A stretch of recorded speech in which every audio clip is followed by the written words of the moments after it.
So here we go. I have opened up Atom here, so I'm going to use Atom to build the bookstore program, so to say, that uses Tkinter and SQLite 3 as libraries. So I'll go ahead and create a new Python file in here. Call it script1.py.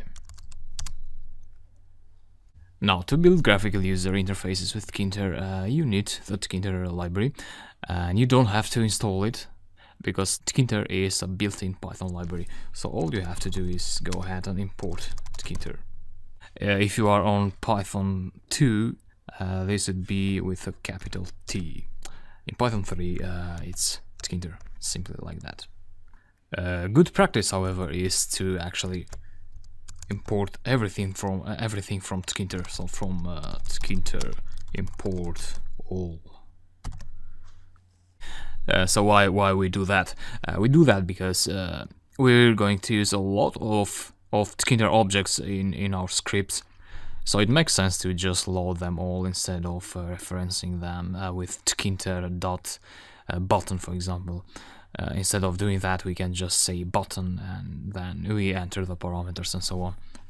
So let me create a graphical user interface then.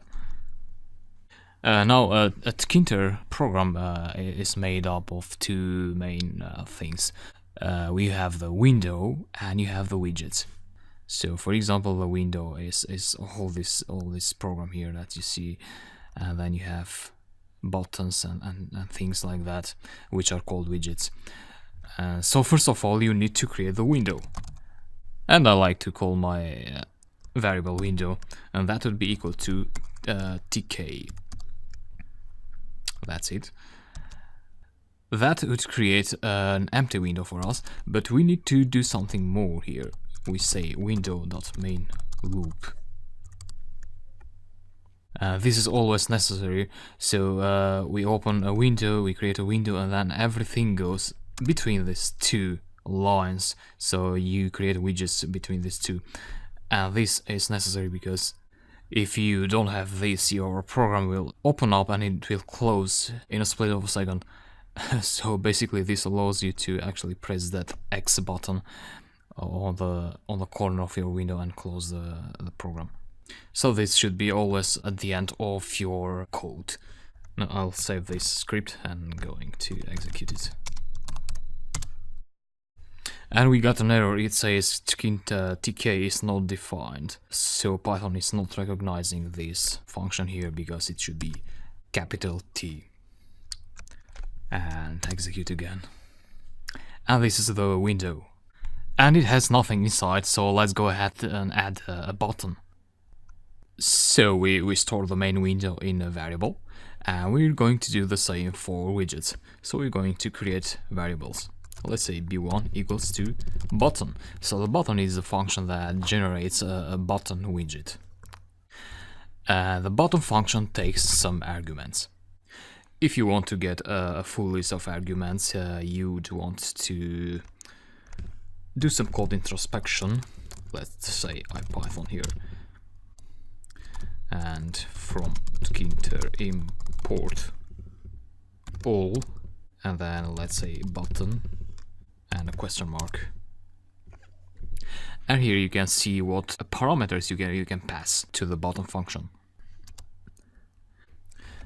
Now the very first parameter you'd want to add to a widget is the variable of the window, of the main window. So you need to tell your widget the window that the widget has to be packed to. So window, and then you can pass parameters like the one you see here. Let's say one of the main parameters would be text. So text equals, let's say, to the string execute. So that is the text, the label that will be displayed over the button. Now if we try to execute this script now, you'll see that we don't have a button yet. And that's because we haven't specified where to put that button. To do that, you need to use the pack method, which is a widget method, and then execute again. And now you see the button. However, there is another way to actually put your widgets in your window. That is the grid method. And often is a matter of preference, so whether to use pack or grid.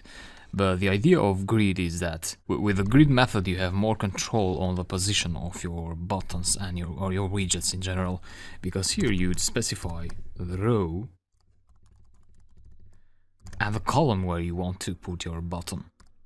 So everything starts from 0, and so the first row has an index of 0 and the first column has an index of 0 and so on. I actually found illustration for that. So this is a Tkinter program, and we have two rows here. So we have this first row which would have an index of 0, and you have the second row which would have an index of 1, and you have columns, so 0, 1, 2, 3 and so on. Let's say the OK button, which is this one here, would have a row of 0, 1, 2, so 2 for the row, and then 0, 1, 2, 3, 3 for the column. Then you might also have widgets which span in more than one row or column. In that case, you'd add another parameter here called row span, and that would be equal to a number. Let's say if you put 2, the button would span in 2 rows. In our case, this is not necessary actually, because we don't have lots of widgets, we only have one button. And so let me execute this script now and see what we get. So we get a button, which actually does nothing because we haven't specified what action to perform when you're pressing the button. And I'll explain that in the next lecture, but for now let's add some more widgets here, just for you to get more familiar with widgets. So let's add an entry widget, and let's say E1 for that. So entry1 equals to entry, and then guess what is the first parameter, and that's the window parameter. And we can leave it like that for now, and let's say a E1 grid and row, let's keep it in the same row and in column 1. Save, execute, and here we have an entry. So what's an entry? An entry is like an area where you can enter a value and then you can interact with that value in your script. So let's say you enter kilometers here, and you'd want to have a button that converts those kilometers to miles. So the button would get the value of this area here, and it would display it in another widget, which could be a text widget. So let's add a text widget. Let's say T1 equals text window, of course. Let's say T1 grid row 0 column 2. That's it. Execute. We got a very big text widget because the default size, the default height and width is actually quite a big number, so we need to specify 2 parameters for the text widget. We would need to put the height, let's say 1 cell, and the width, let's say 20.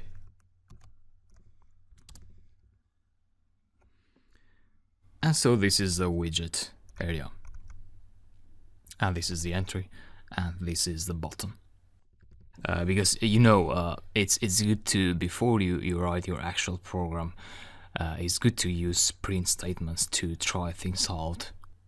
So that allows you to isolate your problems. If something happens here, you know that you can have a problem with a print statement, but if you had a more complicated expression here, it gets harder to know whether the problem happens in here, that you are not pointing to the correct function, or you have a problem with your statement. So it's good to use simple statements first, like the print statement. So you'd go here and kilometers to miles, that is the function. And one thing you should keep in mind is that you don't pass the brackets here. So this is not a usual function call. You are just referencing to the function here, and and let Python take care of the rest. So the function name goes here, and let's try this out. Execute, and you see that we got success printed out in here. Press again, success, success, success. So it's working. However, we don't need to print out success in the command line. We want to print out a value in the text area.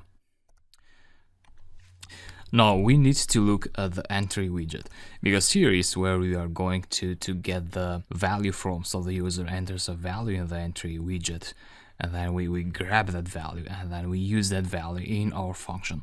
And for this, there is a parameter called text variable. And that would be equal to a string var object, which we have to declare further up here. So let's say e1 value, so that's a variable, and that would be equal to the string var function. And then we point to the e1 value variable, which we have just created. So this variable will get the value depending on what the user will input in the entry widget. Then we can use this value whatever we like. Let's say we want to print that out. E-value. And we also need to add something extra here, which is a get method of the string var object. So this is a special object. It's not a string, a Python plain string. To get an actual string from out of this object, we need to apply the get method. So save this and try the script. Let's say 10 here, execute, and we get 10 printed out on the terminal. So we haven't yet connected this string here with a text widget. So let's do just that here. The idea here is that we need to insert a value to the text widget. And to do that, the text widget has a method called insert. So you need to refer to the text widget that you want. So T1 is our text object, and then apply the insert method. And the method gets an argument first, which is a place where you want to insert the text. Let's say we want to insert at the end of the text widget. For example, let's suppose you are inserting many lines of text in your widget, and you'd have to apply to execute this method multiple times. And each time, if you put end, you'd enter the new text at the bottom of the existing text. So you're saying put at the end this text, e1 value dot get. So the string of the value that the user will enter in the entry widget. So let's see how this goes. Execute the function and put some text here. You can also put anything. Hey there. Execute, and you get the string printed out in the text widget. Alright, but we don't want to just grab this value and insert it in the text. We want to first do something with this value, and then we insert the product, the output, in the text widget. So let's say we will grab the e1 value dot get, and we will multiply that by 1.6, and that would be miles. So miles equals to the value that the user inputs times 1.6. So you are asking the user to input kilometers, and 1 mile is equal to 1 kilometer times 1.6. Actually is something like 1.606. I don't remember the exact value, but you get the idea. And lastly, you'd want to pass miles in here. So you would want to insert the miles output value in the widget. Save and execute. And I expect to get an error here. Let's say 10. Yes, we got an error. And so when you get errors, don't just try to copy this error and paste it on Google and try to see what other people are saying. You may waste a lot of time. Instead, invest some time and try to understand this error. So what this is saying, it says type error can't multiply a sequence by non-integer of type float. So a sequence can be a list, can be a string, a tuple, etc. And Python is trying to multiply a sequence with a non-integer, which is a float. So float here is the 1.6 number, and Python is trying to multiply 1.6 with a sequence, with this here. So this is not a number, because the get method actually grabs a string out of a string var object, and a string cannot be multiplied with a float number. If this was 2, it was possible to multiply.